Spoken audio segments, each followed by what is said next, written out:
अस्सलाम वालेकुम everyone. Welcome to my YouTube channel Cambridge lovers. आज हम 0620 का वेरिएंट 43 मई जून 2019 का पेपर सोल्व करने वाले हैं। ठीक है, चलिए शुरू करते हैं। Question number 1। Atoms can contain particles called electrons, neutrons and protons. Complete the table.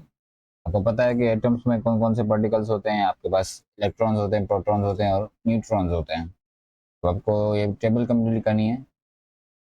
पहला पार्टिकल आपको इसने कुछ आपको इन्फॉर्मेशन भी दी हुई है, कुछ आपको कॉलम्स इसने फिल करके दिए हुए हैं ताकि आपको पता चले कि ये कौन सा पार्टिकल है। ठीक है, अब ये पार्टिकल आपको पहला पार्टिकल आपको बताना है कि कौन सा है। इसमें आपको ये बताया गया कि where the particle is found in the atom. ये पार्टिकल एटम के अंदर कहाँ पाया जाता है, तो ये पाया जाता है आपका ऑर्बिटिंग द न्यूक्लियस, मतलब ये न्यूक्लियस के अराउंड ऑर्बिट करता जाता है।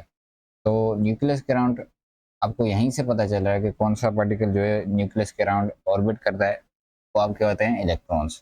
ठीक है, इलेक्ट्रॉन्स। और आगे आपका जो इलेक्ट्रॉन का रिलेटिव मास होता है वो आपको याद करना है। एग्जाम में कभी कभी आपसे मतलब ये आपको नहीं दिया होगा, ये आपको बोलेगा कि ये आप बताएं कि इसका रिलेटिव मास क्या है। तो रिलेटिव मास जो है आपका इलेक्ट्रॉन का वो ये होता है 1/1840। ठीक है, ये आप याद कर लें। या इसकी जगह आप 1/2000 भी लिख दें तो वो भी एक्सेप्टेबल होगा, लेकिन अगर आप ये वैल्यू याद कर लें, एग्जैक्ट वैल्यू मार्किंग स्कीम की, तो ये ज़्यादा बेहतर है। ठीक है, और इलेक्ट्रॉन्स के ऊपर चार्ज क्या होता है, वो होता है आपके पास -1, -1। ठीक है, और दूसरे कॉलम में आपको सिर्फ का चार्ज बताया हुआ है +1। तो +1 आपके पास किस पार्टिकल का चार्ज चार्ज होता है, वो होता है आपका प्रोटॉन। प्रोटॉन्स के ऊपर हमेशा चार्ज +1 का होता है। ठीक है, और ये कहाँ पाए जाते हैं न्यूक्लियर पार्टिकल एटम के अंदर, ये आपके पाए जाते हैं इन द न्यूक्लियस। ठीक है, ये आपके न्यूक्लियस के अंदर पाए जाते हैं और इनका जो रिलेटिव मास होता है प्रोटॉन्स का वो होता है 1। ठीक है, ये याद करना तो सिंपल है। और न्यूट्रॉन का भी जो होता है आपका रिलेटिव मास होता है वो होता है 1। ठीक है, प्रोटॉन और न्यूट्रॉन का आपके पास रिलेटिव मास क्या होता है 1। और इलेक्ट्रॉन्स का आपको ये याद करना है 1/1840। ठीक है, अब दो पार्टिकल्स आपने फाइंड कर लिए तो तीसरा तो ऑटोमेटिकली क्या हो गया, न्यूट्रॉन। यह भी आपका न्यूक्लियस में होता है और इसके ऊपर चार्ज क्या होता है, 0। ठीक है, आगे बढ़ते हैं। Part B. How many electrons, neutrons and protons are there in the ion shown. ये आपको जो आयन शो किया गया है इसमें कितने नंबर ऑफ प्रोटॉन्स हैं, न्यूट्रॉन्स हैं और इलेक्ट्रॉन्स हैं। ठीक है, अब जो नीचे वाला किसी भी एलिमेंट का जो नंबर होता है, जो छोटा वाला नंबर होता है, यहाँ इस केस में 20 है, वो आपको बताता है कि नंबर ऑफ प्रोटॉन्स कितने हैं।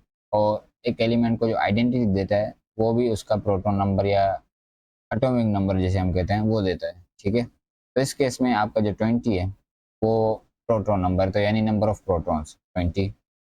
ठीक है, अब जो ऊपर वाला नंबर होता है ये होता है नंबर ऑफ न्यूक्लियॉन्स, यानी और इसको हम एटॉमिक मास भी कहते हैं। इसका जो ये होता है number of protons plus number of neutrons. ठीक है, तो आपको इसमें नंबर ऑफ प्रोटॉन्स पता है तो आपको नंबर ऑफ न्यूट्रॉन्स चाहिए, तो आप सिंपली 44 को -20 कर दें तो 24। तो ये आपके आ गए नंबर ऑफ न्यूट्रॉन्स। ठीक है, नंबर ऑफ न्यूट्रॉन्स आप इस तरह से निकालते हैं कि ये आपको जो होता है number of protons plus number of neutrons होता है, एटॉमिक नंबर। ठीक है, अब लास्टली आपको इलेक्ट्रॉन्स बताने हैं, तो एक एटम में जितने नंबर ऑफ प्रोटॉन्स होते हैं उतने ही नंबर ऑफ न्यूट्रॉन्स होते हैं। इसलिए एक एटम के ऊपर कोई चार्ज नहीं होता, लेकिन यहाँ पर इसके ऊपर चार्ज है, यानी ये एक आयन है। तो इसके ऊपर जो चार्ज है वो है 2+, यानी इसके अंदर दो प्रोटॉन्स ज़्यादा हैं। इसलिए तो इसके ऊपर पॉजिटिव चार्ज है। तो दो प्रोटॉन्स ज़्यादा कैसे होंगे, जब तभी होंगे जब दो इलेक्ट्रॉन्स कम होंगे। तो दो इलेक्ट्रॉन्स कम होंगे यानी इसने दो इलेक्ट्रॉन्स लूज़ किए हैं। तो अगर एक एटम के अंदर जितने प्रोटॉन्स होंगे तो उतने ही जो होंगे इलेक्ट्रॉन्स होंगे। तो इसके ऊपर इनिशियली इसके पास इनिशियली होंगे 20 इलेक्ट्रॉन्स। अब इसने दो लूज़ किए हैं तो इसके पास कितने आ गए, 18 इलेक्ट्रॉन्स। ठीक है, इस तरह से आपको बताना था। Question number 2। Magnesium exist as 3 isotopes. आपको मैग्नीशियम के 3 आइसोटोप्स दिए गए हैं। State in terms of total number of electrons, neutrons and protons, 1 difference and 2 similarities between magnesium के जो आइसोटोप्स आपको दिए गए हैं, इनमें आपको जो इलेक्ट्रॉन्स, प्रोटॉन्स और न्यूट्रॉन्स की टर्म में आपको बताना है कि ये इनमें क्या एक डिफरेंस है और 2 सिमिलैरिटीज बतानी है। ठीक है, तो आइसोटोप्स के अंदर आप आइसोटोप्स की डेफिनेशन क्या होती है कि atoms of same element having same number of protons and electrons but different number of neutrons. आपके जो आइसोटोप्स में होते हैं उनमें आपके पास जो सिर्फ एक डिफरेंस होता है वो होता है आपके नंबर ऑफ न्यूट्रॉन्स का। न्यूट्रॉन्स डिफरेंट होते हैं आइसोटोप्स में। बाकी आपके पास प्रोटॉन नंबर तो सेम ही होना चाहिए, क्योंकि अगर आपके पास प्रोटॉन नंबर चेंज हुआ तो आपके पास एलिमेंट ही चेंज हो जाएगा। ठीक है, मैंने आपको पहले ही बताया था कि आपको जो किसी भी आइटम को उसकी शनाख्त जो देता है, उसको आइडेंटिटी देता है, वो आपको देता है प्रोटॉन नंबर, और आप प्रोटॉन नंबर से ही बताते हैं कि ये कौन सा एलिमेंट है। ठीक है, तो इसमें डिफरेंस क्या होता है कि नंबर ऑफ न्यूट्रॉन जो होते हैं वो डिफरेंट होते हैं। तो डिफरेंस क्या होता है, न्यूट्रॉन्स, न्यूट्रॉन्स आर डिफरेंट। ठीक है, आपके पास तीनों आइसोटोप्स में अगर आप देखें तो आपका जो एटॉमिक मास है तो वो डिफरेंट है, यानी 24 है, 25 है और 26 है। और प्रोटॉन नंबर आपका जो देखें आपके पास चारों में 12 है। तो आपके पास जो माइनस करेंगे अगर आप, तो इसमें से आपको जो न्यूट्रॉन्स मिलेंगे वो सब में डिफरेंट मिलेंगे। इसमें आपको मिलेंगे 12 और इसमें मिलेंगे 13 और इसमें मिलेंगे आपको 14। ठीक है, इस तरह से आपके पास जो न्यूट्रॉन्स हैं वो डिफरेंट है, बाकी आपके पास प्रोटॉन्स और इलेक्ट्रॉन्स सेम ही होंगे। ठीक है, तो protons are same, electrons are also same. ठीक है, आपके पास जो नंबर ऑफ प्रोटॉन्स और नंबर ऑफ इलेक्ट्रॉन्स होते हैं वो सेम होंगे। Part B, all isotopes of magnesium react with dilute hydrochloric acid to make hydrogen and salt। ठीक है, आपके पास जितने भी आइसोटोप्स में मैग्नीशियम के वो सारे एसिड के साथ रिएक्ट कर रहे हैं और वो साल्ट और हाइड्रोजन गैस बना रहे हैं। ठीक है, आपको पूछ रहा है कि why do all isotopes of magnesium react in the same वे। तो आपका जो रिएक्टिविटी होती है वो आपके डिपेंड करती है कि number of outer shell electrons पे। तो अगर आप देखें तो इसमें नंबर ऑफ इलेक्ट्रॉन्स जो हैं वो सब में सेम है, तो और इसमें जो number of outer shell electrons है वो भी सब में सेम होंगे। ठीक है, अगर आप इसकी इलेक्ट्रॉनिक कॉन्फ़िगरेशन लिखेंगे यानी इलेक्ट्रॉन अरेंजमेंट्स, तो वो होगी आपके पास 2, 8 एंड 2। ये ग्रुप 2 का एलिमेंट है मैग्नीशियम, तो इसमें जो आउटर शेल में इलेक्ट्रॉन्स होंगे वो होंगे 2।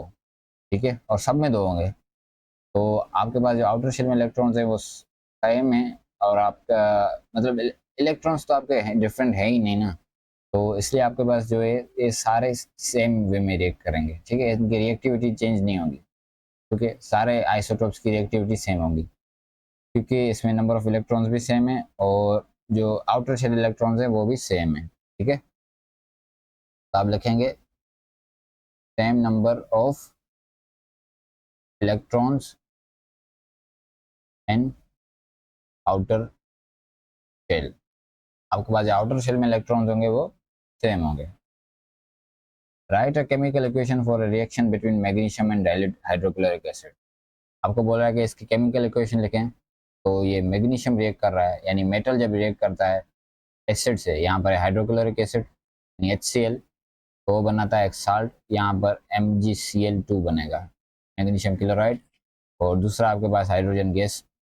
ठीक है, ये रिएक्शंस आपको एसिड के ये रिएक्शंस हैं, ये आपको पता होने चाहिए कि जब एसिड मेटल्स के साथ रिएक्ट करता है, रिएक्टिव मेटल्स के साथ, यानी जो हाइड्रोजन से आपके ऊपर हैं रिएक्टिविटी सीरीज में, उनके साथ जब ये आपका रिएक्ट करता है तो आपके पास एक साल्ट बनता है और दूसरी हाइड्रोजन गैस बनती है। ठीक है, इसको आपको बैलेंस करना लाजमी है। किसी भी इक्वेशन को जब आप लिखते हैं तो उसको बैलेंस लाजमी क्या करें, बैलेंस करने का भी मार्क्स होता है। ठीक है, describe a test for hydrogen. Hydrogen के आपको जो टेस्ट हैं, अब ये देखें, ये आपकी चीज़ें हैं याद करने वाली। इसमें मैं आपको कतन ये कोई एक्सप्लेन नहीं कर सकता या किसी कोई कॉन्सेप्ट नहीं दे सकता कि इसका टेस्ट कैसे आप बता सकते हैं या क्या। ये आपको सिंपली आपको याद करना है। आपने लैब में अगर आपने प्रैक्टिकल परफॉर्म किए हैं तो आपने इसका भी परफॉर्म किया होगा। आपको इसका एटीपी भी देना है, या अगर आप में से कुछ होंगे जो प्रैक्टिकली देंगे एटीपी भी नहीं देंगे। तो हाइड्रोजन का टेस्ट होता है स्प्लिन टेस्ट, और ये पॉपअप साउंड प्रोड्यूस करती है जब आप जो हाइड्रोजन गैस प्रोड्यूस होती है। अगर आप जो बर्निंग स्प्लिंट है उसको आप अगर रखेंगे हाइड्रोजन के ऊपर तो आपका पॉपअप साउंड प्रोड्यूस होगा। ठीक है, मैंने भी बाकायदा ये एक्सपेरिमेंट किया है, मुझे पता है कि वाकई पॉपअप साउंड प्रोड्यूस होता है। तो बर्निंग स्प्लिंट टेस्ट, ठीक है ना। आपका जो टेस्ट होता है वो बर्निंग स्प्लिंट होता है, और आपका जो रिजल्ट होता है वो क्या होता है, पॉपअप साउंड इज प्रोड्यूस्ड।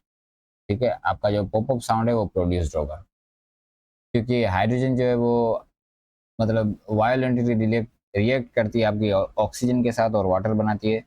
तो हाइड्रोजन एज ए फ्यूल भी यूज होता है। तो हाइड्रोजन जो है वो आपकी ऑक्सीजन के साथ वायोलेंटली रिएक्ट करती है। तो जब आप बर्निंग स्प्लिंट आप रखते हैं, बर्निंग स्प्लिंट में आपका जो टेम्परेचर होता है वो हाई होता है, तो वो ऑक्सीजन के साथ जो हाइड्रोजन रिएक्ट करती है, तो उस वजह से आपका जो पॉपअप साउंड है वो प्रोड्यूस होता है। ठीक है, magnesium is a metal, describe the structure and bonding of metals. ठीक है, इंक्लूड अ लेबल्ड डायग्राम। आपके पास मेटल के अंदर जो है आपको बॉन्डिंग होती है, वो कौन सी बॉन्डिंग होती है वो आपको यहाँ पर डिस्क्राइब करनी है, उसका स्ट्रक्चर कैसा होता है, और उसकी आपको डायग्राम भी बनानी है। ठीक है, तो मेटल्स के अंदर आपके पास किस तरह की बॉन्डिंग होती है आपकी मेटेलिक बॉन्डिंग। आपको पता है मेटल्स के अंदर मेटेलिक बॉन्डिंग होती है, और वो होती है इस तरह से, आपको डायग्राम बनानी है। वो होती है इस तरह से, ये आपके पॉजिटिव आयंस होते हैं। ठीक है, इस तरह से आपके पॉजिटिव आयंस होते हैं लैटिस के अंदर, और ये आपके पास होते हैं इलेक्ट्रॉन्स, फ्री इलेक्ट्रॉन्स। ठीक है, ये डीलोकलाइज्ड फ्री इलेक्ट्रॉन्स होते हैं जो इन आयंस के बीच होते हैं, यहाँ यहाँ यहाँ, इस तरह से। ये आपकी होती है मेटेलिक बॉन्डिंग। तो आप इसको लिखते भी ऐसे हैं कि lattice of positive ions in the sea of electrons, यानी ये सी ऑफ इलेक्ट्रॉन है। आपके जो पॉजिटिव आयंस होते हैं वो इन इलेक्ट्रॉन्स के ऐसे बीच में होते हैं। ठीक है, तो ये है आपकी बॉन्डिंग। तो इस तरह से आपको डिस्क्राइब करना है, तो आप लिखेंगे क्या इसमें, आप लिखेंगे कि the type of bonding present in metals is metallic bonding. आपके पास जो बॉन्डिंग होती है वो कौन सी होती है, metallic bonding, in which positive ions are held in sea are held in sea of electrons. ठीक है, आपके पास जो आपके आयंस होते हैं पॉजिटिव आयंस वो हेल्ड हुए होते हैं सी ऑफ इलेक्ट्रॉन्स में, और आपकी जो अट्रैक्शन होती हैं वो आपके इनके बीच होती हैं, पॉजिटिव और नेगेटिव आयंस के दरमियान, पॉजिटिव और नेगेटिव चार्जेस के दरमियान। ठीक है, तो इस तरह से आप लिखेंगे कि metallic bonding in which positive ions are held in sea of electrons by attractions between positive and negative charge, negative charges. ठीक है, आपके पास जो अट्रैक्शन होती है वो पॉजिटिव और नेगेटिव चार्जेस के दरमियान होती है। तो इस तरह से आपकी होती है मेटेलिक बॉन्डिंग। ठीक है, part D, magnesium reacts with oxygen to form ionic compound magnesium oxide. ठीक है, आपके पास जब मैग्नीशियम रिएक्ट करता है ये ऑक्सीजन के से ऑक्सीजन आपका है ग्रुप 6 का एलिमेंट। तो इसके साथ जब आपका ये मैग्नीशियम रिएक्ट करता है तो आपको बना रहा है मैग्नीशियम ऑक्साइड। आपको बोल रहा है कि कंप्लीट करें dot and cross diagram to show electronic structure of the ions of magnesium oxide. ठीक है, आपको चार्जेस भी शो करना है। तो यहाँ पर अगर आप पीरियोडिक टेबल आपको यूज़ करना है, तो यहाँ पर अगर आप देखें तो ये रहा आपका मैग्नीशियम। इसमें आपके पास जो इलेक्ट्रॉन्स होते हैं, यानी जो प्रोटॉन्स होते हैं और इलेक्ट्रॉन्स होते हैं, वो कितने होते हैं 12। और आपका ऑक्सीजन जो है वो ग्रुप 6 में होता है, तो ये आ रहा आपका ऑक्सीजन। तो इसमें आपके पास जो इलेक्ट्रॉन्स होते हैं वो कितने होते हैं 8। ठीक है, इनिशियली आपके पास जो ऑक्सीजन में इलेक्ट्रॉन्स कितने हैं, आपके पास 8 हैं। और मैग्नीशियम में आपके पास कितने, 12। ठीक है, अब ये जब दोनों रिएक्ट करते हैं तो मैग्नीशियम जो, क्योंकि मेटल है, तो मैग्नीशियम मेटल्स हमेशा लूज करते हैं इलेक्ट्रॉन्स। और जो आपके नॉन मेटल्स होते हैं जैसे ऑक्सीजन, तो आपके गेन करते हैं इलेक्ट्रॉन्स। मैग्नीशियम ने यहाँ पर अपने 2 इलेक्ट्रॉन्स लूज कर दिए हैं। ठीक है, इसके जो इलेक्ट्रॉनिक स्ट्रक्चर होता है वो 282 होता है। ठीक है, पहले शेल में आपके पास 2 इलेक्ट्रॉन्स होते हैं, फिर दूसरे में आपके पास 8। तो यहाँ पर 8 इलेक्ट्रॉन्स तो पहले आपने ड्रॉ कर लिए। ठीक है, बाकी ये जो 2 इलेक्ट्रॉन्स हैं ये मैग्नीशियम ने लूज कर दिए हैं। ठीक है, तो इसके ऊपर चार्ज क्या आ गया, 2+। 2+ का इसके ऊपर चार्ज आ गया। अब जो 2 इसने इलेक्ट्रॉन्स लूज किए हैं, इसकी वजह से इसका जो है, इसने नोबल गैस की जो आपके पास होती है एक स्ट्रक्चर जो है वो इसने गेन कर लिया है। ठीक है, इसने आपने जो इलेक्ट्रॉनिक स्ट्रक्चर है तो उसको इसने पूरा कर दिया है। जो आपके जितने भी एटम्स होते हैं, यानी वो चाहते हैं कि आपकी जो नोबल गैसेस की जो ये आपके हैं ग्रुप 8 के जो एलिमेंट्स हैं इनकी तरह बन जाए, यानी इनकी तरह इनके जो आउटर शेल्स हैं वो कंप्लीट हों। ठीक है, तो हर जो आपका जो सारे जो आपके एलिमेंट्स होते हैं पीरियोडिक टेबल में, वो सारे यही चाहते हैं कि मतलब वो आयंस की फॉर्म में, मतलब कुछ लूज करें इलेक्ट्रॉन्स या गेन करें या शेयर करें तो वो नोबल गैसेस की तरह बन जाए। ठीक है, तो मैग्नीशियम ने यहाँ पर अपने 2 इलेक्ट्रॉन्स लूज कर दिए हैं, तो वो आपके पास बन गया है मैग्नीशियम आयन। ठीक है, 2+ के साथ। और आपका जो ऑक्सीजन है, अब इसके पास, इसका अगर आप देखेंगे इलेक्ट्रॉनिक स्ट्रक्चर इस तरह से, इसको आपको मतलब 2 इलेक्ट्रॉन्स इसको चाहिए ताकि ये 2 यानी जो नोबल गैसेस की तरह ये बन जाए। ठीक है, तो यहाँ पर इसने ये क्या करेगा, इसके पास पहले कितने थे, 2 इलेक्ट्रॉन्स के पास पहले शेल में, और दूसरे शेल में इसके पास 6 इलेक्ट्रॉन्स। तो 6 इलेक्ट्रॉन्स यहाँ पर आप ड्रॉ कर लें पहले तो। ठीक है, अब 2 इलेक्ट्रॉन्स जो मैग्नीशियम ने लूज किए हैं वो इसने गेन कर दिया, तो वो आपको क्रॉस से शो करने होंगे। ठीक है, ताकि आप ये शो कर सकें कि जो मैग्नीशियम ने इलेक्ट्रॉन्स लूज किए हैं वो ऑक्सीजन ने गेन किए हैं। ठीक है, तो वो आपको लाजमी है कि आप क्रॉस से ही शो करें। और यहाँ पर इसने 2 इलेक्ट्रॉन्स गेन किए हैं, तो यानी अब इसके पास ज़्यादा इलेक्ट्रॉन्स है, 2 ज़्यादा इलेक्ट्रॉन्स हैं प्रोटॉन्स है, तो इसके ऊपर नेगेटिव चार्ज आएगा, वो होगा 2- का। तो इस तरह से आपको ये कंप्लीट करनी थी डॉट एंड क्रॉस डायग्राम। ठीक है, ये आपके आयोनिक जो बॉन्डिंग होती है वो इस तरह से आप शो करते हैं। ठीक है, मेटल्स के और नॉन मेटल्स के दरमियान। Part 2, magnesium oxide melts at 2853, इतना ज़्यादा इसका मेल्टिंग पॉइंट है। Why does magnesium oxide have a high melting point, high melting point क्यों है मैग्नीशियम आपके पास जो ऑक्साइड है, क्योंकि ये एक आयनिक बॉन्ड है।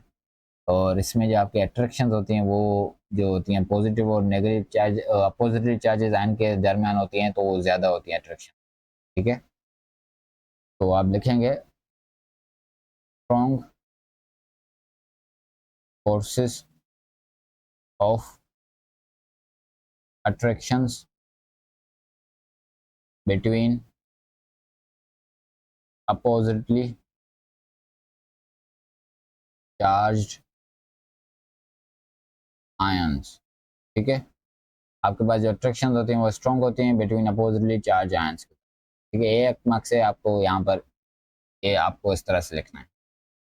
ठीक है, explain why molten magnesium oxide can conduct electricity. आपके पास जो मोल्टन मैग्नीशियम ऑक्साइड है वो कंडक्ट इलेक्ट्रिसिटी क्यों कर सकता है, क्योंकि जब मोल्टन में होता है तो आपके पास जो आयंस होते हैं वो फ्री होते हैं। आपके पास आयंस जो होते हैं वो फ्री होते हैं, वो मूव कर सकते हैं। तो जब आपके आयंस मूव करते हैं या कोई भी चार्ज आपका जो है वो मूव करता है, यानी वो इलेक्ट्रॉन्स हों या आयंस हों, तो आपकी जो इलेक्ट्रिसिटी है वो कंडक्ट होती है। यानी इलेक्ट्रिसिटी की डेफिनेशन ये है कि फ्लो ऑफ चार्ज। ठीक है, तो in molten ions are free to move. तो आपके पास जब आयंस मूव करते हैं तो वो इलेक्ट्रिसिटी कंडक्ट करते हैं। ठीक है, एक मार्क से आपको इतना ही लिखना था। Question number 3, part A, sodium is in group one of the periodic table. ठीक है, describe two physical properties of sodium which are different from physical properties of transition elements such as copper. आपके पास जो group one के जो elements होते हैं वो भी होते हैं मेटल्स हैं, लेकिन वो टिपिकल मेटल्स नहीं होते, ये हाईली रिएक्टिव मेटल्स होते हैं। और इसलिए आप इनको जो है ऑयल्स के अंदर जो है स्टोर करके रखते हैं। और वो इसलिए क्योंकि अगर आप इनको ऐसे ही रखेंगे तो ये एयर के साथ रिएक्ट कर जाएंगे, ये ऑक्साइड बना देंगे, ये एज ए मेटल नहीं रहेंगे, ये मेटल ऑक्साइड बना लेंगे। तो इसलिए आप इनको ऑयल्स के अंदर स्टोर करके रखते हैं ग्रुप वन के एलिमेंट्स को। और ये टिपिकल मेटल्स नहीं होते, इनका जो मेल्टिंग और बॉइलिंग पॉइंट होता है वो काफ़ी लो होता है और ये सॉफ्ट होते हैं। आप सोडियम को तो नाइफ से भी कट कर सकते हैं। ठीक है, टिपिकल मेटल जो आप हम डेली लाइफ में यूज़ करते हैं वो होते हैं आपके ट्रांजिशन एलिमेंट्स, वो इतने हार्ड होते हैं आप उनको नाइफ से कट नहीं कर सकते, आपको पता है। लेकिन सोडियम और जो भी ग्रुप वन के जो एलिमेंट्स हैं वो आप सॉफ्ट इतने होते हैं कि आप उनको नाइफ से भी इजीली कट कर सकते हैं। ठीक है, तो आपको बतानी है कि दो फिजिकल प्रॉपर्टीज़ जिसमें आपके जो ग्रुप वन के जो एलिमेंट्स हैं जैसे कि सोडियम, वो आपके ट्रांजिशन एलिमेंट्स हैं उनसे डिफरेंट है उनकी फिजिकल प्रॉपर्टीज़। तो आपके जो है पहले तो आप लिखेंगे low melting point, low melting point आप, लेकिन आपको बतानी फिजिकल प्रॉपर्टीज़ हैं। ठीक है, केमिकल नहीं बतानी। लो मेल्टिंग पॉइंट या फिर आप बॉइलिंग पॉइंट भी लिख दें। आपके पास जो मेल्टिंग पॉइंट या बॉइलिंग पॉइंट होता है वो आपके पास लो होता है आपका ग्रुप वन एलिमेंट्स का। ठीक है, ग्रुप वन के जो एलिमेंट्स होते हैं। और दूसरे इनकी जो डेंसिटी होती है वो भी कम होती है। आपके पास जो ट्रांजिशन एलिमेंट्स होते हैं वो आपके हैवी होते हैं और उनकी डेंसिटी ज़्यादा होती है, लेकिन ग्रुप वन के जो एलिमेंट्स होते हैं उनकी डेंसिटी कम होती है और वो रिलेटिवली सॉफ्ट सॉफ्ट होते हैं। ठीक है, तो मैं यहाँ पर लिख लेता हूँ कि लो डेंसिटी। ठीक है, लो डेंसिटी होती है। ये आपकी फिजिकल प्रॉपर्टीज़ हैं, लेकिन आपको कोई भी केमिकल प्रॉपर्टीज़ यहाँ पर नहीं लिखनी है। वैसे तो केमिकल प्रॉपर्टीज़ भी अगर आपने अगर आपको कहा था तो आप लिखते कि ट्रांजिशन एलिमेंट्स जो है वो वेरिएबल ऑक्सीडेशन स्टेट शो करते हैं और आपके जो ग्रुप वन के एलिमेंट्स हैं उनकी एक फिक्स्ड ऑक्सीडेशन स्टेट होती है। और दूसरे आपके ट्रांजिशन एलिमेंट्स हैं वो कम कलर्ड कंपाउंड्स बनाते हैं और आपके जो ग्रुप वन के एलिमेंट्स हैं वो आपके वाइट कंपाउंड्स बनाते हैं। ठीक है, तो ये आपकी केमिकल प्रॉपर्टीज़ अगर वो पूछता तो हम तरह से लिखते हैं, लेकिन यहाँ पर इसने आपको फिजिकल कहा है तो आपको फिजिकल प्रॉपर्टीज़ ही बतानी है। ठीक है, sodium reacts rapidly with water. Water water के साथ जो आपका सोडियम है वो रैपिडली रिएक्ट करता है। Give one observation when sodium is added to water. तो जब आपका ये सोडियम आप डालते हैं या कोई भी ग्रुप वन का जो एलिमेंट होता है उसको आप वाटर में डालते हैं तो आपका रिएक्शन स्टार्ट हो जाता है, आपको कोई भी हीट करने की ज़रूरत नहीं होती। ठीक है, तो जब सोडियम आपका वाटर के साथ रिएक्ट करता है तो वो बना देता है सोडियम हाइड्रोक्साइड और दूसरा आपके पास जो है वो हाइड्रोजन गैस बनती है। ठीक है, तो आपके पास यहाँ पर ऑब्जर्वेशन आप क्या तो मतलब आप ऑब्जर्व करेंगे, तो वो आप ऑब्जर्व करेंगे बबल्स, ये जो आपके हाइड्रोजन गैस बनी है वो आपकी जो है वो आप ऑब्जर्व करेंगे। और दूसरा जो आपने सोडियम डाला है सॉलिड, सोडियम जो आपने सॉलिड डाला है वो आपको डिसअपेयर हो जाएगा या मेल्ट हो जाएगा। ठीक है, तो अब इनमें से आप कोई भी लिख दें, मैं यहाँ पर लिख रहा हूँ कि फिजिंग। ठीक है, फिजिंग या एफरवेसिंग वो आप जो है वो आप नोट करेंगे, या बबलिंग बबल्स आप इस तरह से आप लिखेंगे कि आप बबल्स नोट करेंगे या आप फिजिंग नोट करेंगे, या आप सॉलिड को जो वो मेल्ट होता हुआ आप देखेंगे। तो इस तरह से आप ऑब्जर्वेशन, लेकिन आपको ऑब्जर्वेशन बतानी है कि आप अगर आप आपको इस तरह से सोचना है कि आप खुद ये लैब में एक्सपेरिमेंट परफॉर्म कर रहे हैं तो आप क्या ऑब्जर्व करेंगे। ठीक है, part B, some car airbags contain sodium azide, और सोडियम एजाइड का आपको फार्मूला दिया गया है। When a car airbag is used, the sodium azide decomposes. ठीक है, जब आप एयरबैग को यूज़ करते हैं तो आपका जो सोडियम एजाइड है वो डिकम्पोज हो जाता है, और जो प्रोडक्ट्स आपको बनती हैं वो आपकी होती है, एक नाइट्रोजन और दूसरी सोडियम। और इसकी डिकम्पोजिशन की इक्वेशन भी आपको दी गई है। तो अब यहाँ पर आपसे पूछ रहा है कि calculate mass in gram of sodium azide needed to produce 14 dm cube of nitrogen. ठीक है, यूजिंग द फॉलोइंग स्टेप्स। आपको फाइंड करना है कि मास कितना सोडियम आइजाइड का मास चाहिए आपको ये अमाउंट ऑफ नाइट्रोजन प्रोड्यूस करने के लिए, इतनी वॉल्यूम ऑफ नाइट्रोजन जो है आपको प्रोड्यूस करने के लिए कितना आपको सोडियम आइजाइड चाहिए। ठीक है, तो पहले आपसे पहले क्या पूछ रहा है, calculate number of moles in 144 DM cube of nitrogen मेयर्ड at room temperature and pressure. ठीक है, आपको वॉल्यूम दिया गया, अब आपको बोल रहा है कि इसके मोल्स कैलकुलेट करें। तो ये अब किसी भी गैस के जब आप मोल्स कैलकुलेट करते हैं और उसका वॉल्यूम आपको दिया गया हो, तो आप किस फॉर्मूले से करते हैं, वो आप करते हैं volume equals to 24 multiply by N. N आपका होता है नंबर ऑफ मोल्स, और 24 जो आपका होता है ये आपका होता है, आप एक कह लें कि स्टैंडर्ड वॉल्यूम होता है रूम टेम्परेचर पर। ठीक है, रूम टेम्परेचर पर आप एक वॉल्यूम ले लेते हैं 24 डी एम क्यूब पर मोल। ठीक है ना, एक मोल के अंदर आपके पास 24 डी एम क्यूब होते हैं, 24 का डी एम क्यूब का वॉल्यूम होता है। ठीक है, यहाँ पर आपके पास वॉल्यूम आपको दिया गया है 144, और 24 मल्टीप्लाई बाय एन आपको मोल्स फाइंड आउट करने हैं। तो यहाँ से आपको मिल जाएंगे नंबर ऑफ मोल्स, तो नंबर ऑफ मोल्स आपको मिल जाएंगे 6। कैलकुलेटर से आप कैलकुलेट कर लीजिएगा। तो नंबर ऑफ मोल्स आपको बस कितने आ गए, नाइट्रोजन के 6 आ गए। Determine number of moles of sodium azide needed to produce this number of moles of nitrogen. ठीक है, अब आपको सोडियम एजाइड के मोल्स कितने नीडेड होंगे ये मोल्स जो हैं वो बनाने के लिए नाइट्रोजन।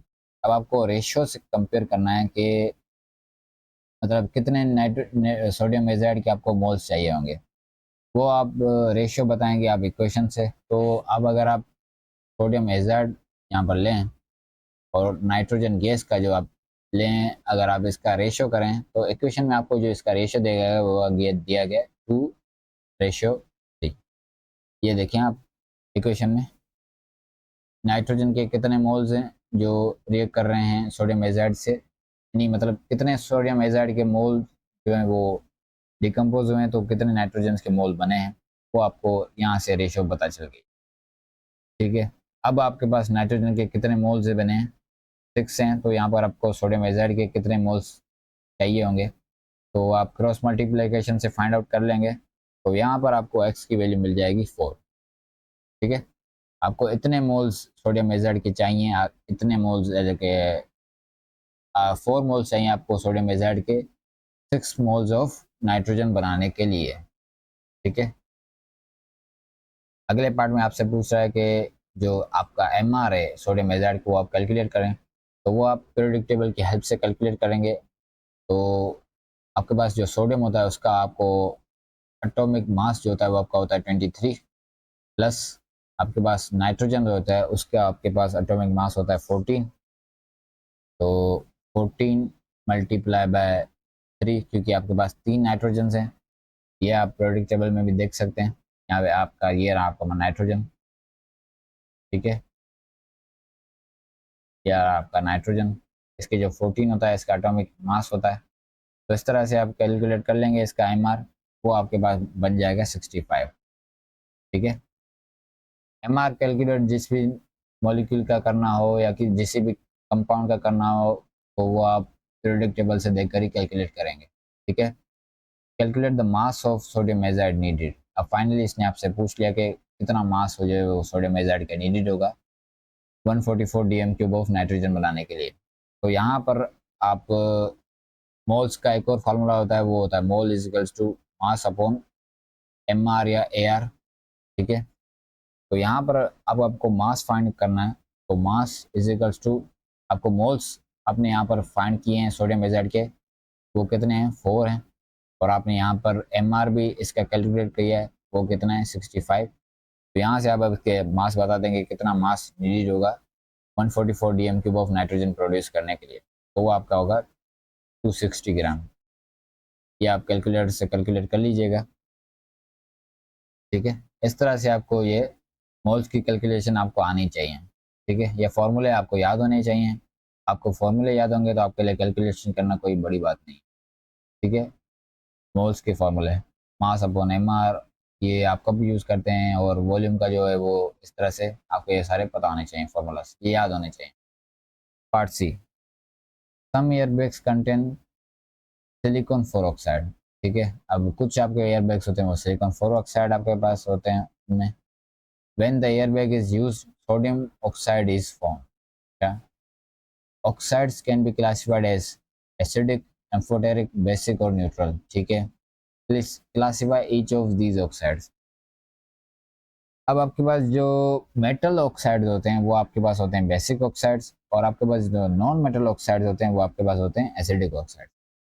कुछ आपके पास ऐसे केसेस होते हैं जो आपके पास कुछ होते हैं एम्फोटेरिक, यानी वो दोनों होते हैं, वो एसिडिक ऑक्साइड भी होते हैं और बेसिक ऑक्साइड भी होते हैं। वो एसिड के साथ भी रिएक्ट करते हैं और वो बेसिक के साथ भी रिएक्ट करते हैं। और आपके पास जो तो चौथी टाइप होती है वो आपकी होती है न्यूट्रल्स, यानी न्यूट्रल ऑक्साइड वो ना एसिडिक होता है ना वो बेसिक होता है, और ना वो एसिड से रिएक्ट करता है ना वो बेस से रिएक्ट करता है, ठीक है। लेकिन नॉर्मली आपके पास जो मेटल ऑक्साइड्स होते हैं वो आपके होते हैं आपके बेसिक ऑक्साइड्स, और आपके जो नॉन मेटेलिक ऑक्साइड होते हैं वो आपके होते हैं एसिडिक ऑक्साइड। तो सोडियम जो आप देखें तो ये आपका एक मेटेलिक ऑक्साइड है, तो यानी यहाँ ये आपका क्या है, बेसिक ऑक्साइड है, ठीक है। ये आपका है बेसिक ऑक्साइड। और यहाँ पर सिलिकॉन जो है वो है आपका नॉन मेटल। अगर ये आपका ग्रुप 4 का जो एलिमेंट है ये वो है ग्रुप, सिलिकॉन ग्रुप 4 में होता है और ये नॉन मेटल है, कार्बन के नीचे होता है, तो ये है कि एसिडिक ऑक्साइड है, ठीक है। यहाँ पर एम्फोटेरिक और न्यूट्रल ऑक्साइड कौन से होते हैं आपके जो सिलेबस में होते हैं, तो आपके एम्फोटेरिक ऑक्साइड है आपका एल्यूमिनियम ऑक्साइड और आपका जिंक ऑक्साइड, ठीक है। ये आपको पता होना चाहिए कि ये है एम्फोटेरिक ऑक्साइड्स। और आपका जो है न्यूट्रल ऑक्साइड में आपका आ जाता है कार्बन मोनोऑक्साइड, ठीक है। तो ये आपको पता होना चाहिए कि आपके पास न्यूट्रल्स ऑक्साइड कौन से होते हैं और एम्फोटेरिक ऑक्साइड कौन से होते हैं, ये आपको याद होने चाहिए, ठीक है। आपके सिलेबस में ये हैं तो ये आपको याद होने चाहिए, ठीक है। Part D, lead two azide is insoluble in water. Solid lead to azide can be made in a precipitation reaction between lead nitrate और आपका जो सोडियम एजाइड है, ठीक है। और लीड टू एजाइड का आपको फार्मूला भी दिया गया, ठीक है। आपका जो ये आपको बोल रहा है कि लीड जो एजाइड है वो आपका इनसोल्युबल है वाटर में, और आपका जो सॉलिड लीड एजाइड है वो आप प्रेसिपिटेशन रिएक्शन से आप बना सकते हैं लीड नाइट्रेट के और सोडियम एजाइड के दरमियान, ठीक है। अब आपसे यहाँ पर पहले पूछ रहा है पहले पार्ट में कि deduce the formula of azide ion, azide ion का जो है फार्मूला बताएं, ठीक है। तो यहाँ पर अगर आप देखें तो लीड के ऊपर क्या चार्ज है, वो है 2+ का, यहाँ से मुझे पता चला 2+ इसके ऊपर इसने बताया हुआ है। और फॉर्मूले में अगर आप देखें तो जो एजाइड आयन है उसके ऊपर जो चार्ज है वो कितना है 1- का, इसलिए जब ये रिएक्ट हो रहा है तो ये आपका ये वाला फॉर्मूला बन रहा है, ठीक है। ये 2:1 में रिएक्ट कर रहे हैं, ठीक है। तो यहाँ से मुझे पता चल गया कि एजाइड आयन के ऊपर जो चार्ज है वो कितना है 1-, ठीक है। इस तरह से आपको बताना था। अब आपको बोल रहा है कि complete the chemical equation for the reaction between lead nitrate and sodium azide to form solid lead azide and aqueous sodium nitrate, ठीक है। अब आपको यहाँ पर इक्वेशन कंप्लीट करनी है, इसको बैलेंस भी करना है और आपको स्टेट भी बतानी है। तो यहाँ पर आपके पास जो लीड एजाइड बना है ये इसने आपको पहले ही बताया था कि ये आपका है इनसोल्युबल है वाटर में, तो ये क्या होगा एज ए सॉलिड बनेगा, ठीक है। ये सॉलिड बनेगा, तो यहाँ पर सॉलिड को शो करने के लिए आप लिखते हैं एस, एस मतलब सॉलिड। और फिर यहाँ पर आपका जो एक और प्रोडक्ट बनी है वो क्या बनी है सोडियम नाइट्रेट, तो सोडियम नाइट्रेट का फार्मूला भी लिख लेंगे। सोडियम नाइट्रेट का फार्मूला ये होता है, और ये आपका एक्वस है, इसने आपको बताया हुआ है। एक्वस को आप शो करते हैं एक क्यूब से, यानी एक्वस है, और बाकी अब आपको उसको बैलेंस करना है। ठीक है, तो यहाँ पर आपके पास नाइट्रेट 2 हैं, तो यहाँ पर 2, और यहाँ पर एजाइड भी 2 हैं, तो यहाँ पर 2। ठीक है, बैलेंस आप ध्यान से कीजिएगा कि आपके जो जितनी भी स्पीशीज़ हैं लेफ़्ट पे और राइट पे वो सेम होनी चाहिए, मतलब उनका जो एटम्स है वो सेम होने चाहिए। डिस्क्राइब, अब पार्ट 3 में आपसे बोल रहा है, describe how you could obtain a sample of lead azide that is not contaminated with any soluble salt from the reaction mixture. अब आप जो इसमें आपको जब रिएक्शन हुआ है आपको, अब इसमें से आप जो लीड एजाइड का सैंपल वो किस तरह से आप ले सकते हैं रिएक्शन के जो मिक्सचर है उसमें से। ठीक है, तो वो आप अब ये जो आपका लीड एजाइड है वो आपका एज ए प्रेसिपिटेट बनाया, तो प्रेसिपिटेट तो आप सिंपली किस तरह से ले सकते हैं, आप सिंपली इसको फिल्टर कर लें तो आपको ये लीड एजाइड का प्रेसिपिटेट्स जो है वो आपको मिल जाएंगे। तो आप क्या लिखेंगे, filter lead two azide and wash it with water. ठीक है, फिर आप इसको वाटर से वॉश कर लेंगे, देन ड्राई इट। ठीक है, फिर आप इसको ड्राई कर लेंगे, तो इस तरह से आपको जो है वो लीड एजाइड का जो है वो मिल जाएगा आपको एक सैंपल। ठीक है, आपका रिएक्शन मिक्सचर में से। Party, an organic compound made from sodium azide has a composition by mass. आपके पास जो है कार्बन की कंपोजिशन इतनी है, हाइड्रोजन की इतनी है और नाइट्रोजन की इतनी है। अब आपको यहाँ पर बोल रहा है कि एम्पेरिकल फार्मूला आप बताएं इस कंपाउंड का, इस ऑर्गेनिक कंपाउंड का। ठीक है, तो एम्पेरिकल फार्मूला आप कैसे कैलकुलेट करते हैं, पहले तो आप लिख लें इन जो एलिमेंट्स की जो है वो स्टेट्स, यानी इनके सिंबल्स लिख दें, सॉरी। तो आपके पास इसमें कार्बन है, हाइड्रोजन है और नाइट्रोजन है, सॉरी सॉरी, यहाँ पर आपका नाइट्रोजन है, ऑक्सीजन नहीं है।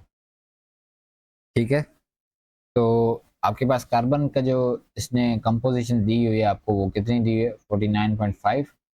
हाइड्रोजन की दी हुई है 7.2, और नाइट्रोजन की कितनी दी हुई है, 43.3। ठीक है, अब आपके पास इनकी जो कंपोजिशन है इनको आपको डिवाइड करना है इनके जो एटम्स हैं उनके AR से, यानी एटॉमिक मास से। तो कार्बन का जो एटॉमिक मास होता है वो कितना होता है, वो होता है 12, हाइड्रोजन का होता है 1, और नाइट्रोजन का होता है 14। ये आपको पीरियोडिक टेबल में से आपको पता चल जाएगा कि इनके जो एटॉमिक मासेस हैं वो कितने हैं, आप पीरियोडिक टेबल से देख के बताइएगा। मुझे पता है इसलिए मैं डायरेक्टली कर रहा हूँ। तो यहाँ पर आपको इनकी जो है मिल जाएगी, अब इनको डिवाइड कर लें आप तो यहाँ पर आपको मिलेगा 4.125, और दूसरा हाइड्रोजन का तो सेम ही होगा 7.2, और इसका जो है आपको मिलेगा 3.09 समथिंग, 093 कर लेते हैं। ठीक है, अब जो आपको ये जो आपको मिले हैं आपको रिजल्ट्स, ये आपका होल नंबर में नहीं है। तो इनको होल नंबर में लाने के लिए आपको इनको ऐसे नंबर से डिवाइड करना होगा जो इनको होल नंबर में ले आए। तो यूजुअली हम क्या करते हैं, इनमें से जो सबसे स्मॉलेस्ट होता है, इस केस में आपका 3.093 है, इसको हम डिवाइड कर लेते हैं सबसे। जो आपका सबसे छोटा वाला जो आपका फ्रैक्शन बनता है उसको आप डिवाइड कर देते हैं सबसे, तो उस तरह से आपको मिल जाता है आपके पास होल नंबर में। तो यहाँ पर आपको क्या मिल रहा है, 1.33 और 2.33 और 2.33, और यहाँ पर आपको 1 मिल रहा है। अभी अभी भी ये आपके पास नहीं है होल नंबर फ्रैक्शन में, तो इसको आपको ऐसे नंबर से आपको इसको अब आपको मल्टीप्लाई करना पड़ेगा कि ये होल नंबर में आ जाए। ठीक है, तो यहाँ पर अगर मैं आपको इसको 3 से मल्टीप्लाई कर दूँ, तो अगर अब मैं इसको 3 से मल्टीप्लाई करूँगा तो ये आपके पास बन जाएगा ये 3.99, एक इसको अगर मैं मल्टीप्लाई करूँ 3 तो 3.99, तो अप्रोक्सीमेटली ये बन रहा है 4, और ये 6.99 बन रहा है, तो ये अप्रोक्सीमेटली बन रहा है 7, और ये आपका 3। ठीक है, तो इस तरह से अब आपको पता चल गया, ये आपका होल नंबर में आ गए। तो आपका एम्पेरिकल फार्मूला जो बना है वो क्या बना, कार्बन कितना है C4H7 और नाइट्रोजन जो है वो 3। ठीक है, तो इस तरह से ये आपका एम्पेरिकल फार्मूला बना। ठीक है, इस तरह से आपको ये एम्पेरिकल फार्मूला आप कैलकुलेट करते हैं, ये आपको आना चाहिए। ठीक है, question number 4, solutions of ionic compounds can be broken down by electrolysis. ठीक है, आयनिक कंपाउंड आप इलेक्ट्रोलाइसिस से ब्रेक कर सकते हैं। ठीक है, ये आपको पता है। ठीक है, आप इस तरह से आप इलेक्ट्रोलाइसिस से आप आयनिक कंपाउंड्स को ब्रेक कर सकते हैं। Part A, concentrated aqueous copper to chloride was electrolyzed using the apparatus shown। ठीक है, आपके पास जो कंसनट्रेटेड है कॉपर टू क्लोराइड, उसको आपने इलेक्ट्रोलाइज किया है इस apparatus के through. The ionic half equations for the reactions at electrodes are shown। Platinum is a solid which is a good conductor of electricity। ठीक है, state one other property of platinum which makes it suitable for electrode। आपको जो platinum है वो आप use करते हैं as electrode, और वो क्यों करते हैं, एक तो आपने इसने आपको वजह बता दी क्योंकि ये गुड कंडक्टर ऑफ इलेक्ट्रिसिटी है, और दूसरी क्योंकि ये इनर्ट है, यानी ये अनरिएक्टिव है, because it is sorry, because की ज़रूरत नहीं है, आप सिंपली लिख दें it is inert, it is inert या अनरिएक्टिव। ठीक है, आपने यहाँ पर इसने आपसे पूछा है कि state one other property of platinum, तो वो इनर्ट है या अनरिएक्टिव है। ठीक है, तो इस वजह से आप इसको एज इलेक्ट्रोड यूज़ करते हैं। ठीक है, state what would be seen at positive electrode. ठीक है, आपका जो पॉजिटिव इलेक्ट्रोड है ये वाला, इस पर आप क्या सी करेंगे, तो पॉजिटिव इलेक्ट्रोड पर आपने इसने आपको इक्वेशन दी गई है, आपको हाफ इक्वेशन। तो यहाँ पर आप देखें आपकी जो है क्लोरीन गैस बन रही है, तो जब गैस बन रही है तो आप ऑब्वियसली आप बबल्स जो हैं या फिजिंग जो है वो आप ऑब्जर्व करेंगे। तो यहाँ पर आप लिख दें बबल्स, बबल्स जो है वो आप सीन करेंगे। ठीक है, state and explain what would happen to the mass of negative electrode during this electrolysis. आपके पास जो नेगेटिव इलेक्ट्रोड पर है, अब आपको यहाँ पर आप इक्वेशन से देखकर बता सकते हैं कि आपका जो कॉपर है वो नेगेटिव इलेक्ट्रोड पर बन रहा है। ठीक है, तो जब आपका कॉपर बन रहा है नेगेटिव इलेक्ट्रोड पर, यहाँ पर डिपॉजिट हो रहा है, तो नेगेटिव इलेक्ट्रोड का जो मास है वो डेफिनेटली इंक्रीज होगा। ठीक है, यहाँ पर आपसे इसने पूछा है कि मास क्या होगा इसका नेगेटिव इलेक्ट्रोड का, तो वो इंक्रीज होगा क्योंकि आपका जो कॉपर है वो डिपॉजिट हो रहा है। ठीक है, मास of negative electrode increases because copper is deposit। क्योंकि आपके पास जो कॉपर है वो डिपॉजिटेड हुआ है, इसलिए आपका पास जो मास है वो इंक्रीज होगा नेगेटिव इलेक्ट्रोड का। ठीक है, part 4, the concentrated aqueous copper two chloride electrolyte is green. आपके पास जो कंसनट्रेटेड जो है कॉपर टू क्लोराइड का जो इलेक्ट्रोलाइट है ये आपके पास ये ग्रीन कलर का है। ठीक है, suggest what would happen to the color of the electrolyte during this electrolysis। अब जब इलेक्ट्रोलाइसिस हुई है तो इसके कलर का क्या होगा, जब आप इसकी इलेक्ट्रोलाइसिस करेंगे तो यहाँ पर देखिए आप इसके पास एक्वस में जो है आपके पास कौन कौन से आयंस है, तो यहाँ पर ये कॉपर टू क्लोराइड है, तो यहाँ पे पास कॉपर के आयंस होंगे, दूसरे क्लोराइड के आयन होंगे क्योंकि और दूसरा आपके पास जब ये एक्वस है तो यहाँ पर आपके पास वाटर के आयंस भी लाजमी होंगे क्योंकि ये एक्वस है, तो वाटर कैन भी होंगे, ठीक है। अब यहाँ पर ये कंसनट्रेटेड है, तो यहाँ पर पॉजिटिव के ऊपर आपके पास जो बना है वो आपके पास क्लोरीन गैस बनी है, और आपके पास जो नेगेटिव के ऊपर बना है वो आपके पास कॉपर बना है, ठीक है। अब आपके पास सॉल्यूशन में रह क्या गया, अब आपके पास सॉल्यूशन में रह गए सिर्फ वाटर के आयंस, ठीक है। ये जो आपके पास कॉपर के आयंस थे और क्लोरीन के जो आयंस है वो चले गए आपके पास दोनों इलेक्ट्रोड्स पर, ठीक है। तो अब आपके पास सॉल्यूशन में जो आपके पास सिर्फ वाटर के आयन रह गए, तो आपके पास जो सॉल्यूशन का कलर है, ये आपका जो ग्रीन कलर है वो पेलर हो जाएगा, यानी ये डीकलराइज हो जाएगा, कलरलेस हो जाएगा, ठीक है। आपके पास सॉल्यूशन है वो ग्रीन से कलरलेस हो जाएगा। तो इसने आपसे यहाँ पर यही पूछा है पार्ट 4 में कि जो आपके पास कलर है इलेक्ट्रोलाइट का उसका क्या होगा इलेक्ट्रोलाइसिस के दौरान। तो आपके पास जो कलर है वो फेड हो जाएगा, कलर फेड्स। और वो क्यों होगा, बिकॉज आपके पास जो आपके इसका कलर देता है वो आपका देता है आपका कॉपर आयन, ठीक है। जो आपका यूजुअली आपको जो किसी भी आपको जो कलर देता है उसको कॉपर आयन क्यों देता है, क्योंकि ये एक ट्रांजिशन एलिमेंट है, ये ट्रांजिशन मेटल है, और ट्रांजिशन मेटल्स हमेशा कलर्ड कंपाउंड बनाते हैं। तो ये अब आपके पास अब कॉपर जो है आपका सॉल्यूशन में नहीं है, कॉपर जो है आपका इलेक्ट्रोड पर चला गया, तो बिकॉज कॉपर आयंस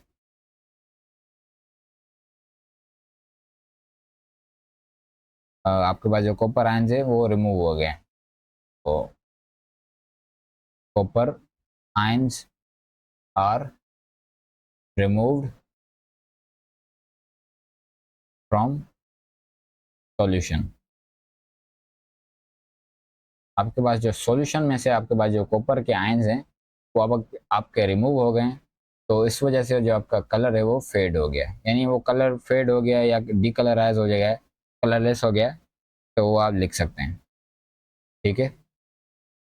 इस तरह से ये आपको ऑब्जर्वेशंस आपको पता होनी चाहिए, ठीक है। और ये चीज़ें आपको आती हैं प्रैक्टिस से, जितनी आपकी ज़्यादा अच्छी प्रैक्टिस होगी उतना ही आपको ये चीज़ें सॉल्व करने में आसानी होगी। Part 5, identify the species that is oxidised. और वो क्यों ऑक्सीडाइज है वो आपको बताना है। तो आपकी जो ऑक्सीडेशन होती है इलेक्ट्रोलाइसिस के दौरान, तो वो आपकी हमेशा होती है आपके पॉजिटिव इलेक्ट्रोड पर होती है, यानी एनोड पर होती है। यहाँ पर आप देखें, आपके जो क्लोराइड आयन है उसने 2 इलेक्ट्रॉन्स लूज़ किए हैं, तो वो क्लोरीन गैस बन गई है, ठीक है। तो ये जो है क्लोराइड आयन जो है वो ऑक्सीडाइज हुआ है, क्योंकि इसने जो इलेक्ट्रॉन्स जो हैं वो लूज़ किए हैं। तो स्पीशीज दैट इज ऑक्सीडाइज है वो आपके पास जो है Cl के आयंस हैं, क्लोराइड आयंस, ठीक है।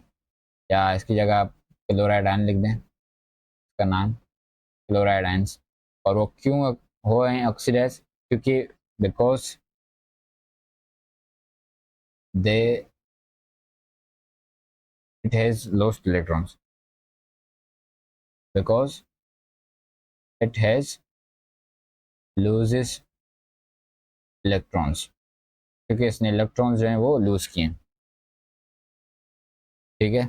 और इसकी जो ऑक्सीडेशन स्टेट है वो -1 से 0 के दरमियान 0 बन गई है, ठीक है। क्लोराइड आयन के पास जो आपकी ऑक्सीडेशन स्टेट है वो -1 है, और जो आपकी क्लोरीन गैस है इसकी ऑक्सीडेशन स्टेट क्या है, वो है आपकी 0। तो यानी इसकी ऑक्सीडेशन स्टेट भी जो है वो आपकी बढ़ गई है, और लॉस ऑफ इलेक्ट्रॉन आपको पता है क्या होता है, ऑक्सीडेशन होती है, ठीक है।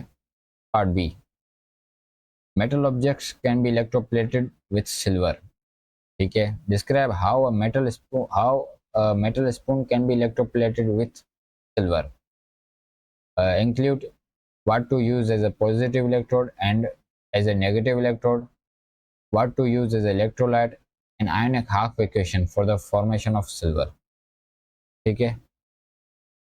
यू में इंक्लूड अ डायग्राम।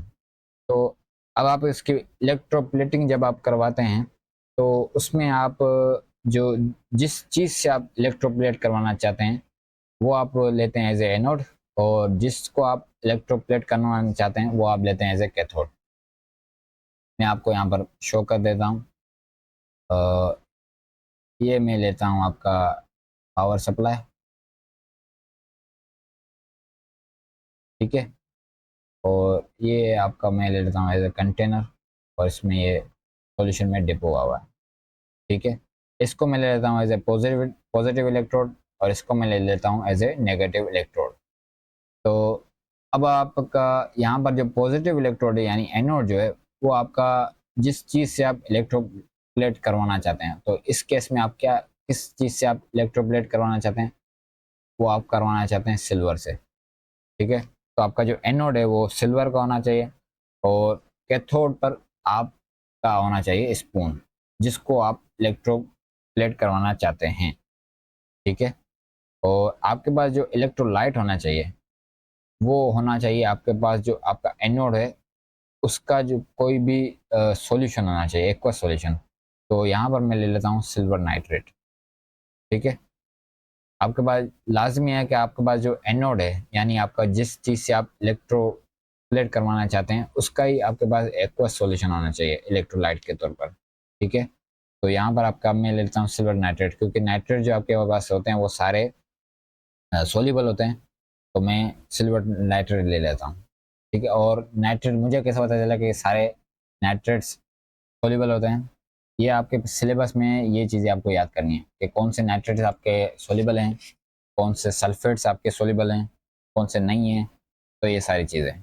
ठीक है, अगर इसने आपसे आपको बोला है कि इंक्लूड करें आपके जो है डिस्क्रिप्शन में कि आप पॉजिटिव इलेक्ट्रोड के तौर पर क्या यूज़ करेंगे, नेगेटिव इलेक्ट्रोड के तौर पर क्या यूज़ करेंगे, वो मैंने आपको बता दिया। अब हम आगे लिखेंगे भी, और what to use as electrolyte मैंने यहाँ पर आपको ये भी बता दिया।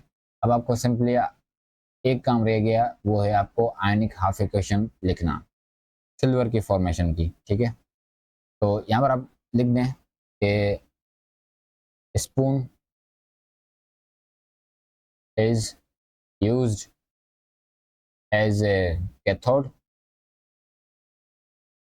And silver as a anode. Silver nitrate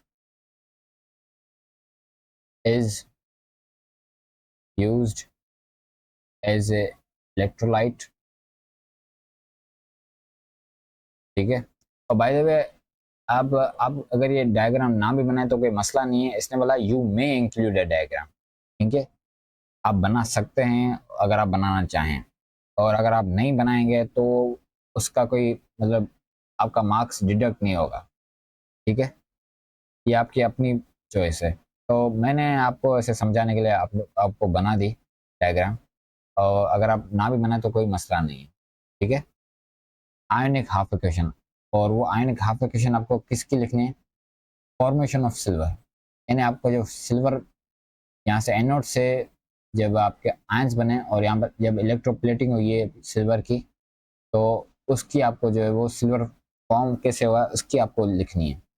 तो यहाँ से आपका जो एनोड है, आपका जो इलेक्ट्रोप्लेटिंग के दौरान आपका क्या होगा, एनोड जो आपका वो है वो रिड्यूस होना शुरू हो जाएगा, वो आयंस में कन्वर्ट होना शुरू हो जाएगा आपके पास जो भी एनोड पर सब्सटेंस होगा। तो यहाँ पर सिल्वर है, तो सिल्वर यहाँ पर एनोड पर होती है ऑक्सीडेशन, तो यहाँ पर सिल्वर सिल्वर के जो एटम्स होते हैं वो सिल्वर के आयंस बन जाएंगे और इलेक्ट्रॉन्स बन जाएंगे।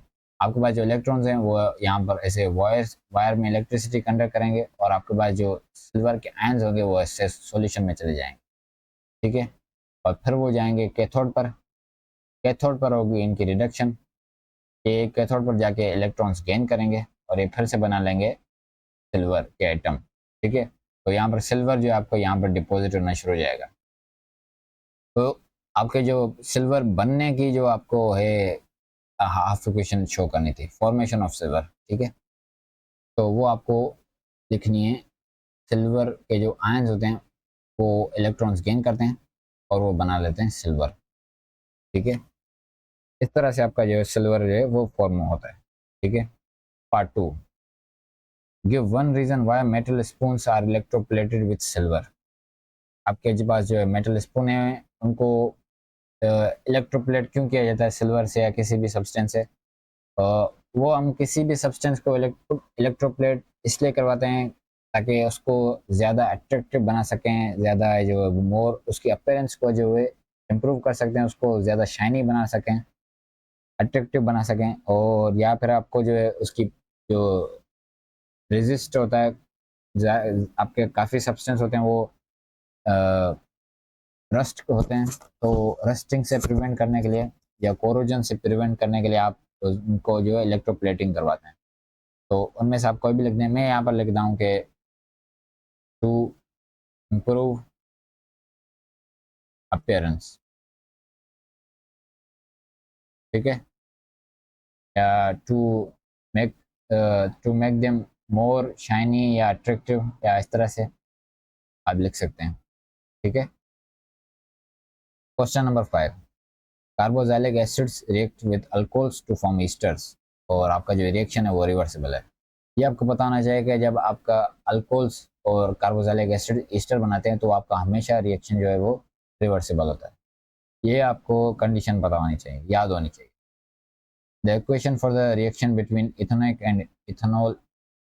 acid and ethanol is shown. आपको इसने आपको इक्वेशन बता दी है। आपको बोल रहा है कि what is the name of the Easter formed. अब आपका जो ईस्टर फॉर्म हुआ है इथेनॉइक एसिड से और इथेनॉल से, उसका आपको नाम बताना है। तो जब आप नाम देते हैं ईस्टर का, तो नाम में पहले जो पार्ट होता है वो आपका होता है अल्कोहल वाला पार्ट। यहाँ पर आपका इथेनॉल है, तो यानी आपका यहाँ पर क्या आएगा, इथाइल, ठीक है। इथेनॉल अल्कोहल वाला पार्ट, तो यानी इथेनॉल है तो इथाइल। दूसरा आपका वो जो पार्ट होता है वो आपका होता है एसिड वाला पार्ट। यहाँ पर आपका है इथेनॉइक एसिड, तो यहाँ पर आप क्या लिखेंगे, इथेनॉइड, ठीक है। आपका जो ईस्टर बना है उसका नाम क्या होगा, इथाइल इथेनॉइड, ठीक है। अब आपको बोल रहा है कि draw the structure of Easter form, show all of the atoms and all of the bonds. अब आपके पास जो ईस्टर बना है उसका आपको स्ट्रक्चर भी बनाना है। तो जब आप नाम देते हैं तो अब आप उसमें पहले अल्कोहल वाला पार्ट लिखते हैं और फिर आप लिखते हैं एसिड वाला पार्ट। लेकिन जब आप स्ट्रक्चर बनाते हैं तो उसमें आप पहले एसिड वाला स्ट्रक्चर जो है, एसिड वाला पार्ट जो है वो ड्रॉ करते हैं, ठीक है। तो यहाँ पर ये इथेनॉइक एसिड है, तो ये आपका पास यहाँ पर तरह से बनेगा, ठीक है। आपको इसका स्ट्रक्चर जो है वो पूरा ड्रॉ करना है, आपके पास सारे बॉन्ड्स आपको शो करने हैं, ठीक है। ये आपका पहला वाला जो पोर्शन है वो आपका है ईस्टर वाला पार्ट, और दूसरा वाला जो आपका पार्ट है वो है आपका अल्कोहल वाला पार्ट, ठीक है। दोनों में दो दो कार्बन है, क्योंकि आपका जो है इथेनॉइक एसिड है यानी दो कार्बन, और यहाँ पर इथेनॉल है यानी दो कार्बन, ठीक है। इस तरह से आपको इसका स्ट्रक्चर बनाना था। Part B, reaction between ethanoic acid and ethanol is exothermic. Draw an energy level diagram for this reaction. On your diagram, include labels, reactants and products और energy change, ठीक है। आपका जो रिएक्शन है ये एक्सोथर्मिक है। एक्सोथर्मिक रिएक्शन में आपको क्या होता है, एनर्जी रिलीज होती है, ठीक है। और जब आपकी एनर्जी रिलीज होती है तो आपके पास जो रिएक्टेंट हैं, जो आपके प्रोडक्ट है, उसके बाद जब एनर्जी रिलीज हुई है तो आपके अब आपके प्रोडक्ट्स के पास जो एनर्जी होगी वो क्या होगी, वो कम होगी, ठीक है। तो आपके पास रिएक्टेंट के पास एनर्जी जो है वो ज़्यादा होगी। तो रिएक्टेंट यहाँ पर मैं लेता हूँ प्रोडक्ट, और ये आपके पास है एनर्जी चेंज, ठीक है। यहाँ पर मैं ले लेता हूँ रिएक्टेंट्स और प्रोडक्ट्स यहाँ पर, और ये आपका पास है एनर्जी चेंज, ठीक है। इस तरह से आपको ये एक्सोथर्मिक रिएक्शन की जो डायग्राम है वो आप इस तरह से बनाते हैं, ठीक है। आपको आनी चाहिए कि एक्सोथर्मिक जो आपके पास रिएक्शंस होते हैं उनकी डायग्राम हम कैसे बनाते हैं, और एंडोथर्मिक जो है उनकी डायग्राम्स कैसे बनाते हैं। एंडोथर्मिक में इसका उल्टा होता है, आपके पास जो एनर्जी है वो टेकन इन होती है, और जो टेकन इन होती है तो आपके पास जो प्रोडक्ट्स होते हैं उनके पास जो एनर्जी होती है वो ज़्यादा होती है एज़ कम्पेयर टू रिएक्टेंट्स। लेकिन एक्सोथर्मिक में आपके पास जो एनर्जी है वो सराउंडिंग में जो है रिलीज होती है, तो आपके पास जो प्रोडक्ट्स हैं उनके पास जो एनर्जी होती है वो कम होती है। concentrated sulfuric acid is used as a catalyst in this reaction. What is meant by the term catalyst? Catalyst क्या होता है? एक ऐसा सब्सटेंस जो आपके पास जो रेट है वो इंक्रीज करता है, लेकिन वो खुद यूज अप नहीं होता। यानी आपके पास जो कैटलिस्ट आप जैसे शुरू में डालते हैं, आपको एंड में भी वैसा ही आपको मिलता है, यानी कैटलिस्ट आपका यूज अप नहीं होता। ठीक है, तो आप लिखेंगे a substance which speed up या पर increase rate of reaction which is speed up the reaction and without being used up। ठीक है, ऐसा सब्सटेंस जो आपका जो रिएक्शन है वो उसका रेट जो है इंक्रीज बढ़ाए, इंक्रीज कर दे उसका रेट या उसको स्पीड अप कर दे आपका रिएक्शन को विदाउट बीइंग यूज्ड अप। ठीक है, इस ऐसा सब्सटेंस इसको हम कहते हैं कैटलिस्ट। ठीक है, part D, the rate of reaction can be increased by increasing the temperature. अब आप रेट जब इंक्रीज करते हैं टेम्परेचर, इससे भी आप रेट बढ़ा सकते हैं। Explain why increasing the temperature increases the rate. ठीक है, अब आपको ये एक्सप्लेन करना है कि आपका टेम्परेचर बढ़ाने से आपका जो रेट है वो इंक्रीज क्यों होता है। तो वो इसलिए होता है क्योंकि आप जब आप हीट करते हैं किसी भी सब्सटेंस को, तो उसके बाद जो ये आप पार्टिकल्स की एनर्जी बढ़ा देते हैं, तो फिर आपके पास जो पार्टिकल्स के वो ज़्यादा कोलाइड करते हैं और वो सारी चीज़ें। तो हम लिखते हैं पार्टिकल्स हैव मोर एनर्जी। ठीक है, आपके पास जो पार्टिकल हैं उनके पास मोर एनर्जी है, तो they move faster and collide more frequently. ठीक है, आपके पास जो पार्टिकल्स हैं वो ज़्यादा मूव फास्ट करते हैं और मोर कोलाइड करते हैं, मोर कोलाइड फ्रीक्वेंटली, यानी नंबर ऑफ कोलिजन जो हैं वो ज़्यादा होती हैं पर सेकेंड। ठीक है, और दूसरा जो मेन पॉइंट है, मोर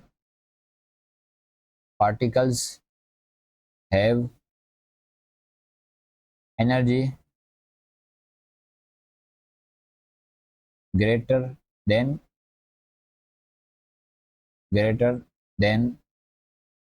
एक्टिवेशन एनर्जी। आपके पास जो पार्टिकल्स होते हैं एक्टिवेशन एनर्जी, इसका क्या मतलब है कि more particles have energy greater than activation energy? इसका ये मतलब है कि आपके पास जो सक्सेसफुल कोलिजन्स होती हैं वो आपकी तभी होती हैं जब आपके पास जो पार्टिकल्स की एनर्जी जो है वो एक्टिवेशन एनर्जी से ज़्यादा हो। तो जब आप इसको हीट कर रहे हैं, यानी आप इसका टेम्परेचर बढ़ा रहे हैं, तो आप जब आप पार्टिकल्स को अब आप जो हीट कर रहे हैं तो इनके पास जो पार्टिकल्स के पास होती है वो मोर हीट एनर्जी होती है। तो अब आपके पास ऐसे पार्टिकल्स ज़्यादा होंगे जिनकी एक्टिवेशन एनर्जी जिनकी एनर्जी एक्टिवेशन एनर्जी से ज़्यादा हो। यानी पहले हीट करने से पहले हो सकता है कम पार्टिकल्स ऐसे हों जिनकी एक्टिवेशन एनर्जी से एनर्जी ज़्यादा हो, लेकिन जब आपने इसको हीट किया तो अब पार्टिकल्स के पास एनर्जी बढ़ रही है, तो अब ऐसे पार्टिकल्स ज़्यादा होंगे जिनकी एनर्जी एक्टिवेशन एनर्जी से ज़्यादा हो। तो इससे आपका जो सक्सेसफुल कोलिजन का जो रेट है वो इंक्रीज़ हो जाएगा, तो आपका जो रेट है वो इंक्रीज़ हो जाएगा। ठीक है, आपको जल्दी जल्दी प्रोडक्ट मिलना स्टार्ट हो जाएगी। ठीक है, तो टेम्परेचर बढ़ाने से ये आपका एडिशनल पॉइंट होता है। ये आपका किसी भी और जब आपका मेथड होता है रेट इंक्रीज करने का, उसमें आपके पास ये पॉइंट नहीं होता कि पार्टिकल्स के पास जो एनर्जी है वो एक्टिवेशन एनर्जी से ज़्यादा बढ़ जाती है। यानी आप उसमें पार्टिकल्स की एनर्जी नहीं बढ़ा रहे होते। ठीक है, वो जो दूसरे तरीके होते हैं। ठीक है, तो इस तरह से आपके पास जो है आप लिखेंगे party, the reaction between ethanoic acid and ethanol reaches equilibrium. ठीक है, The reaction between ethanoic acid and ethanol is exothermic. State and explain if any or of increasing the temperature on the amount of ester. ठीक है, आपका जो forward reaction है वो आपका exothermic है। ठीक है, और यहाँ पर इसने आपको बोल रहा है कि आपका जब इसने टेम्परेचर इंक्रीज किया है तो उसका इक्विलिब्रियम जो यील्ड है आपकी ईस्टर की उस पर कोई फ़र्क पड़ेगा या नहीं।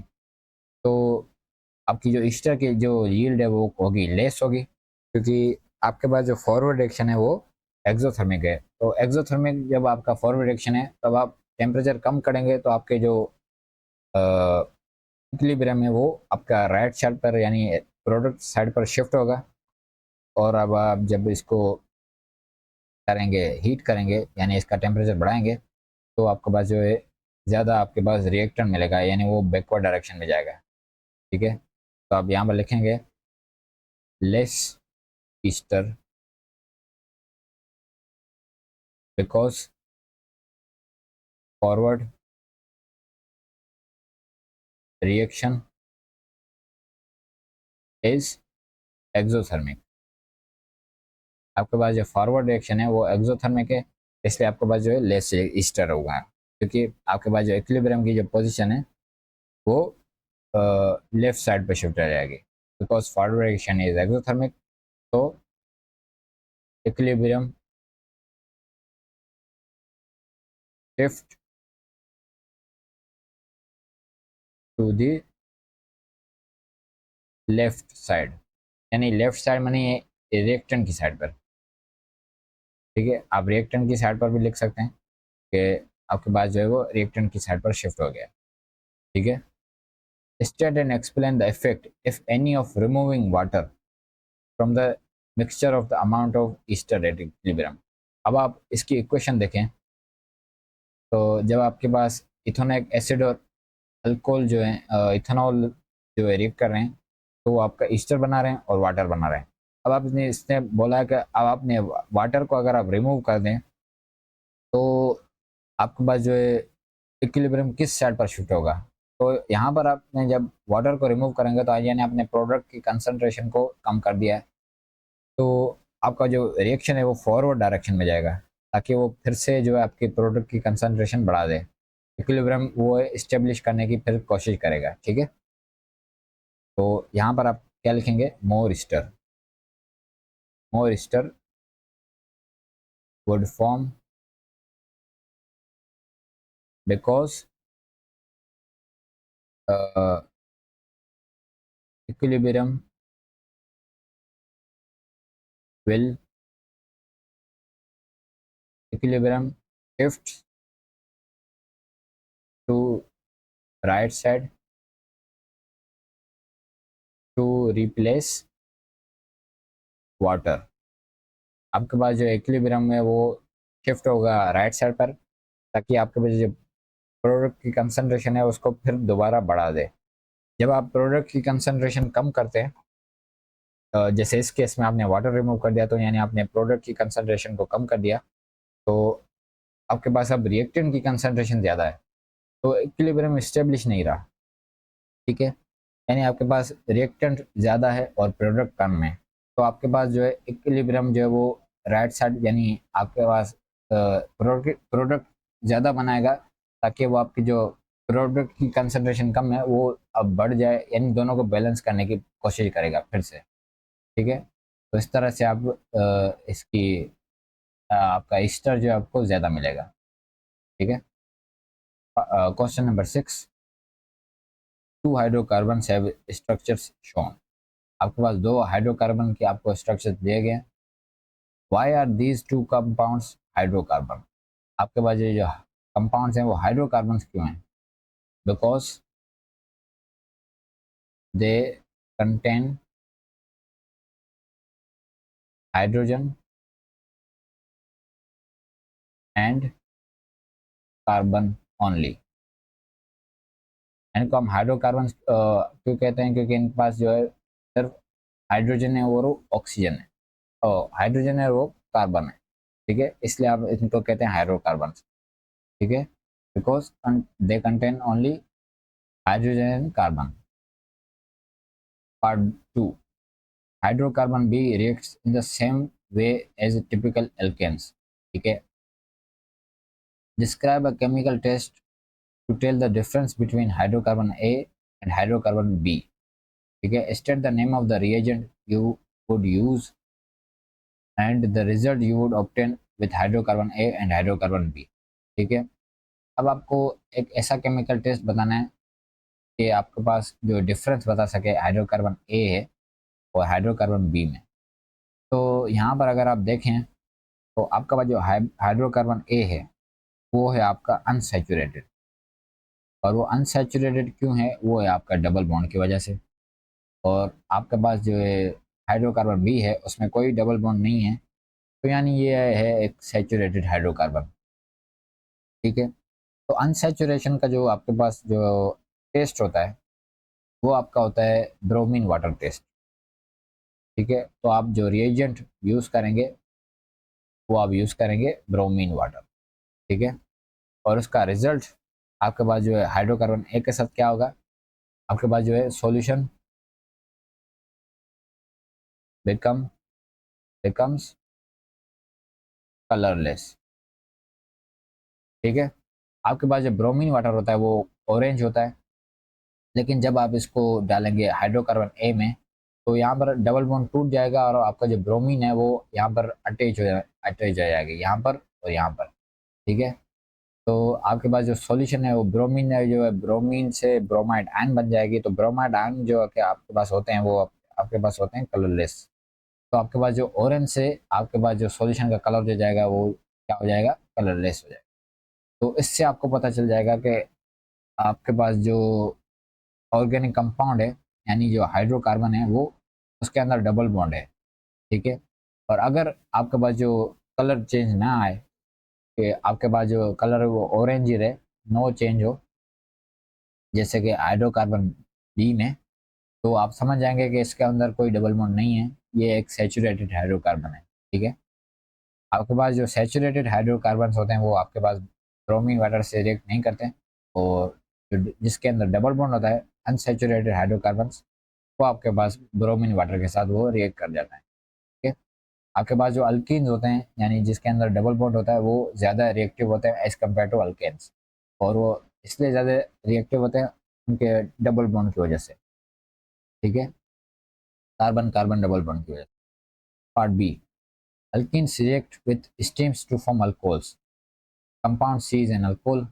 ठीक है, draw the structure of alkene in which could be reacted with steam to make compound C। अब आपको अल्कीन का स्ट्रक्चर बनाना है जो जिससे आपका ये अल्कोहल बना है, जिसमें आप स्टीम ऐड करेंगे तो आपका ये अल्कोहल बनेगा कंपाउंड सी वाला। तो इसमें आपके पास 4 कार्बन्स हैं, तो यानी अल्कीन के अंदर भी कितने कार्बन्स होंगे, वो होंगे 4। और दूसरा आपके पास जो OH वाला ग्रुप है वो आपके पास अटैच है पहले कार्बन के साथ, तो यानी आपके पास जो अल्कीन है उसके अंदर जो डबल बॉन्ड होगा वो आपके पास होगा पहले कार्बन के साथ। ठीक है, बाकी आप इसका अल्कीन का स्ट्रक्चर बना लें जैसे आप बनाते हैं। यहाँ पर आइए, आपका इस तरह से आपका स्ट्रक्चर बनेगा। आपको सारे बॉन्ड्स आपको शो करने हैं और सारे एटम्स आपको शो करने हैं। ये आपका है ब्यूट 1 ठीक है, इसके अंदर 4 कार्बन है यानी ये ब्यूटीन है, और 1 आपको शो कर रहा है कि आपके पास जो डबल बॉन्ड है तो आपका पास पहले आपके पास कार्बन के साथ अटैच्ड है। ठीक है, तो ये वाला है वो अल्कीन जिसमें अगर आप स्टीम यानी वाटर ऐड करेंगे तो आपका कंपाउंड सी वाला जो अल्कोहल है वो बनेगा। ठीक है, part C, alkenes can form polymers, what type of polymerisation occur when alkenes form polymer. आपके पास जो पॉलीमराइजेशन के होते हैं वो 2 टाइप्स होते हैं। आपके पास होती है एडिशनल पॉलीमराइजेशन और दूसरी आपके पास होती है कंडेंसेशन पॉलीमराइजेशन। एडिशन पॉलीमराइजेशन में आपके पास कोई भी बाय प्रोडक्ट नहीं बनती, आपके पास सिर्फ एक पॉलीमर ही बनता है। उसमें से कोई आप स्मॉल सब्सटेंस आप सब्सटीट्यूट नहीं होता। तो आपके पास जो अल्कीन्स होते हैं वो आपके एडिशनल पॉलीमराइजेशन करते हैं। ठीक है, सारे अल्कीन्स एडिशन पॉलीमराइजेशन। ठीक है, कंडेंसेशन पॉलीमराइजेशन में आपके पास 2 डिफरेंट टाइप ऑफ मोनोमर्स होते हैं यूजुअली। और उनमें आपके पास जो है वो एक स्मॉल अमाउंट स्मॉल आपके पास सब्सटेंस होता है वो एलिमिनेट होता है, ठीक है। लेकिन एडिशन पॉलीमराइजेशन में आपके पास कोई स्मॉल सब्सटेंस जो होता है वो नहीं होता एलिमिनेट, ठीक है। इसमें आपके पास जो अल्कीन्स होते हैं ये एडिशन पॉलीमराइजेशन इसलिए करते हैं क्योंकि इनका पास जो डबल बॉन्ड है वो ब्रेक होता है, और दूसरे आपके पास जो होते हैं एटम्स वो अटैच होते जाते हैं, तो इस तरह से आपके पास एक लॉन्ग चेन पॉलीमर बन जाता है। Part two, part of the structure of polymer is shown, ठीक है। आपको भाई पॉलीमर का स्ट्रक्चर बताया गया। Draw the structure of alkyne from which this polymer can be made, ठीक है। आपके पास जो ये पॉलीमर है इसका अगर आप देखें रिपीट यूनिट, यानी ऐसा यूनिट जो रिपीट हो रहा है बार बार, तो वो आ रहा है आपके पास ये वाला। ये अगर आप देखें तो ये बार बार रिपीट हो रहा है, ठीक है। ये देखें दोबारा सेम सेम, तो यानी सॉरी, तो यानी ये जो आपके पास है रिपीट यूनिट है वो होगा इस तरह से। रिपीट यूनिट को अगर मैं, यानी मोनोमर जो है आपका वो है इस तरह से आपका, ठीक है। अल्कीन है तो इसके अंदर डबल बॉन्ड होगा, लेकिन जब ये पॉलीमर बनाएगा तो इसका डबल बॉन्ड टूट जाएगा, तो आपका मोनोमर है वो आपके पास ये मोनोमर है, ये वाला अल्कीन है, ठीक है। अब आपको इसने आपको बोला है कि draw the structure of alkyne from which this polymer can be made, show all of the atoms and all of the bonds. तो ये वाला जो अल्कीन है ये आपका यूज़ हुआ है ये पॉलीमर बनाने के लिए। तो इसका आपको स्ट्रक्चर बनाना है, लेकिन इसमें आपको फुल आपको बताना है कि इसमें कितने कार्बन, मतलब बॉन्ड्स आपको सारे शो करने हैं, ठीक है। तो इसमें कितने कार्बन है, एक दो तीन चार, चार कार्बन है, तो एक दो तीन चार। और आपके पास जो डबल बॉन्ड है वो कौन से वाले कार्बन के पास है, तो आपके पास दूसरे कार्बन के पास। और फिर आपके पास जो है आपको सारे बॉन्ड्स शो करने हैं, ठीक है। तो ये है आपका सही से आपका स्ट्रक्चर, ठीक है। इस तरह से आपको ड्रॉ करना था, ठीक है। Part three, polymers can undergo incomplete combustion to form carbon monoxide, ठीक है। आपके पास जो पॉलीमर्स हैं उनकी इनकम्प्लीट कंबस्टन हो सकती है, तो वो कार्बन मोनोऑक्साइड बनाते हैं। आपको बोल रहा है कि complete the chemical equation for the incomplete combustion of polythene, ठीक है। The only carbon containing product is carbon monoxide. तो यहाँ पर पहले तो आप लिखते हैं कि कार्बन मोनोऑक्साइड बनेगी। अब दूसरा आपको यहाँ पर इसको बैलेंस करना है, तो बैलेंस आप नॉर्मली जिस तरह आप करते हैं वैसे ही आप करें, लेकिन एन आपको इसमें लगाना लाजमी है, क्योंकि एन आपको शो कर रहा है कि लार्ज नंबर ऑफ मॉलिक्यूल्स, ठीक है। ये आपको जो पॉलीमर आपको शो किया गया है, ये जो आपका रिपीट यूनिट है एन आपको शो कर रहा है कि इस तरह के रिपीट यूनिट बहुत सारे हैं, ठीक है। तो आपके पास अब आपको इसको बैलेंस किस तरह से करना है, यहाँ पर आपके पास कितने कार्बन हैं, दो कार्बन है, यहाँ पर आपके पास एक कार्बन है, तो 2n, ठीक है। 2n शो कर रहा है कि बहुत सारे, मतलब कार्बन मोनोऑक्साइड भी बहुत सारे बनेंगे, ठीक है। कई मोल्स ऑफ कार्बन मोनोऑक्साइड के बनेंगे। और यहाँ पर आपके पास जो ऑक्सीजन के हैं वो आपके पास कितनी बन रही है, आपके पास 2n, ठीक है। दो ऑक्सीजन यहाँ पर और दो ऑक्सीजन यहाँ पर, चार ऑक्सीजन है, तो यहाँ पर भी चार ऑक्सीजन, ठीक है। आप सिंपली जिस तरह आप बैलेंस करते हैं किसी भी इक्वेशन को, आपको उसी तरह करना है। जस्ट आपको उसमें एक एन ऐड कर देना है पॉलीमर के आपको शो करने के लिए। आपके पास जो एन है वो आपको लार्ज नंबर ऑफ मॉलिक्यूल्स आपको मतलब बता रहा है कि बहुत सारे बनेंगे आपके पास मोल्स, ठीक है। बाकी आपको सिंपली आप जिस तरह आप बैलेंस करते हैं आपको वैसे ही बैलेंस करना। Part D, part of the structure of polyamide is shown. Polyamide वो उसके कहते हैं जिसमें आपका अमाइड लिंकेज होता है, और आपका अमाइड लिंकेज होता है वो होता है ये आपका होता है amide linkage. This polyamide is formed from identical monomers, यानी आइडेंटिकल यानी एक जैसे मोनोमर्स है, यानी एक ही मोनोमर है उससे बना है आपका ये polyamide polyamide. Complete the diagram to show the structure of one monomer, show all of the atoms and all of the bonds. आपके पास जो है एक मोनोमर है, उसका आपको स्ट्रक्चर कंप्लीट करना है। तो यहाँ पर अगर आप देखें तो अगर मैं इसको ले लूँ तो ये बार बार रिपीट हो रहा है, ठीक है। इस तरह से आपके पास ये 3 शो किए गए।